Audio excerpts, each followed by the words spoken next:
സാമ്പത്തിക വർഷം അവസാനിക്കാൻ 10 ദിവസം മാത്രം ശേഷിക്കെ തദ്ദേശ സ്ഥാപനങ്ങൾക്കുള്ള സാമ്പത്തിക വിഹിതത്തിലെ അവസാന ഗഡു തുക അനുവദിക്കാതെ കേന്ദ്ര സംസ്ഥാന സർക്കാരുകൾ.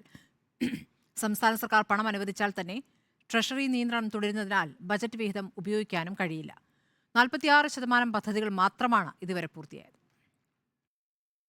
കേന്ദ്ര സർക്കാരിന്റെ രണ്ടാം ഗഡു തുകയും സംസ്ഥാന സർക്കാരിന്റെ മൂന്നാം ഗഡു തുകയുമാണ് വൈകുന്നത്. കഴിഞ്ഞ വർഷം 85% പദ്ധതി ചെലവ്. എന്നാൽ നിലവിൽ 50% താഴെ പദ്ധതി ചെലവ് നിൽക്കുകയാണ്. ഇനി അടുത്ത ദിവസങ്ങളുടെ അവസാന ദിവസം ബജറ്റിന്റെ മൂന്നാം ഗഡു പഴയ ഒരു ഡേറ്റ് വെച്ചുകൊണ്ട് അനുവദിക്കും. എന്നിട്ട് അത് ചെലവഴിക്കാൻ കഴിയുകയുമില്ല. മാത്രമല്ല, സാമ്പത്തിക വർഷത്തിന്റെ രണ്ടാം പാതി ആരംഭിക്കുന്നത് ഒക്ടോബറിലാണ്. ആ ഒക്ടോബർ മുതൽ ട്രഷറിയിൽ ബില്ലുകൾക്ക് നിയന്ത്രണമാണ്. 1 ലക്ഷത്തിൽ കൂടുതലുള്ള ബില്ലുകൾ ട്രഷറിയിൽ നിന്ന് മാറി നൽകുന്നേയില്ല.